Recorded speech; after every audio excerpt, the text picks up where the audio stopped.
Bismillahirrahmanirrahim. Assalamualaikum warahmatullahi wabarakatuh. Sahabat yang beriman, Palestina adalah tanah suci pilihan Allah Subhanahu wa Ta'ala. Di dalamnya terdapat Masjidil Aqsa, kiblat pertama umat Islam yang gagah berdiri. Allah Subhanahu wa Ta'ala berfirman, Maha suci Allah yang telah memperjalankan hambanya pada suatu malam dari Al-Masjidil Haram ke Al-Masjidil Aqsa yang telah kami berkahi sekelilingnya, agar kami perlihatkan kepadanya sebagian tanda-tanda kebesaran kami. Sesungguhnya Dia adalah Maha mendengar lagi Maha mengetahui. Quran Surat Al-Isra ayat 1. Palestina yang telah lama terlibat konflik dengan Israel ini merupakan salah satu negara paling bersejarah bagi kaum muslimin. Perjalanan Rasulullah SAW menerima wahyu salat erat kaitannya dengan Masjid Al-Aqsa. Allah Subhanahu wa Ta'ala telah menyebut Palestina di dalam kitab suci Al-Quran, begitupun di dalam hadis. Beberapa hadis tentang Palestina di akhir zaman telah Rasulullah SAW sampaikan. Keberadaan Palestina sebagai negara yang diberkahi telah Allah Subhanahu wa Ta'ala sampaikan dalam Al-Quran. Palestina atau negeri Syam pada zaman Rasulullah SAW disebut sebagai negara Syam, menjadi salah satu tempat terbaik untuk umat Islam. Palestina juga disebut sebagai negeri yang diberkahi karena disinilah Allah Azza wa Jalla menyelamatkan Nabi Musa alaihissalam dari kejaran Fir'aun setelah menyeberangi Lautan Merah dan saat ia menerima wahyu Allah Subhanahu wa Ta'ala. Berikut ini beberapa hadis tentang negara Palestina, tanah pilihan Allah Subhanahu wa Ta'ala yang kini sedang dijajah oleh bangsa Israel. 1. Penaklukan Baitul Maqdis. Diterangkan bahwa di antara tanda-tanda kiamat adalah penaklukan Baitul Maqdis atau Masjidil Aqsa di Yerusalem, Palestina. Dijelaskan dalam hadis Auf bin Malik radhiyallahu anhu. Beliau berkata, Rasulullah SAW bersabda, "Ingatlah wahai Auf, ada 6 tanda sebelum datangnya hari kiamat." Lalu beliau menyebutkan salah satunya penaklukan Baitul Maqdis. Hadis riwayat Bukhari. Pada zaman Umar bin Khattab, sempurnalah penaklukan Baitul Maqdis, tepatnya pada tahun 16 Hijriah. Sebagaimana disebutkan oleh para ahli sejarah, Umar radhiyallahu anhu pergi mengadakan perdamaian dengan penduduknya dan menaklukkannya, membersihkannya dari kaum Yahudi dan Nasrani, dan membangun masjid di arah kiblat Baitul Maqdis. 2. Asqalan, wilayah terbaik di Palestina.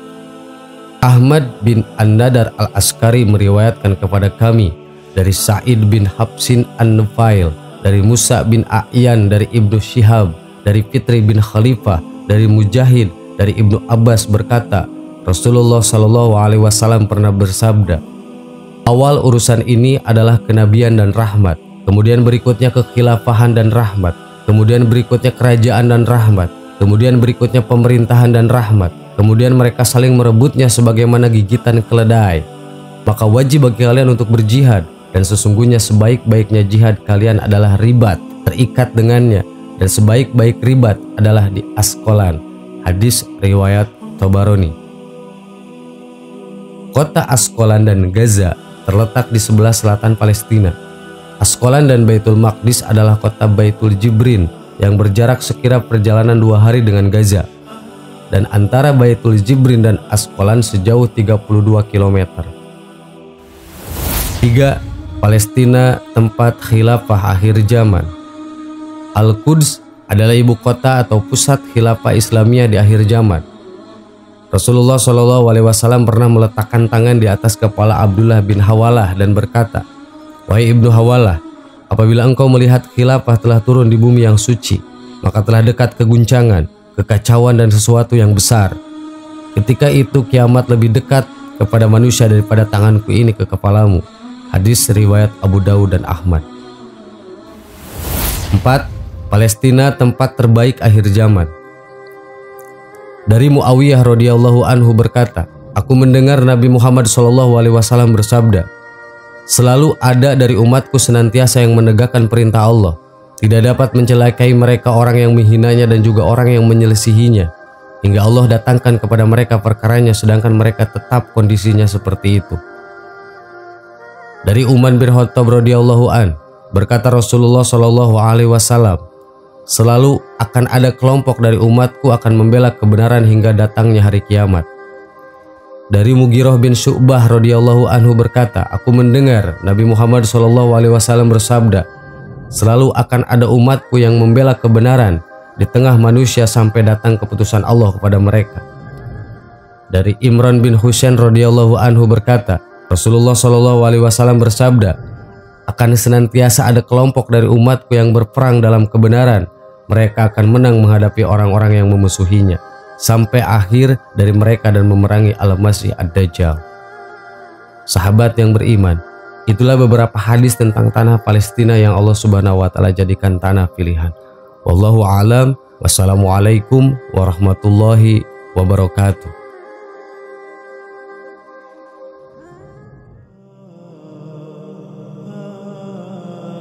Bismillahirrahmanirrahim. Assalamualaikum warahmatullahi wabarakatuh.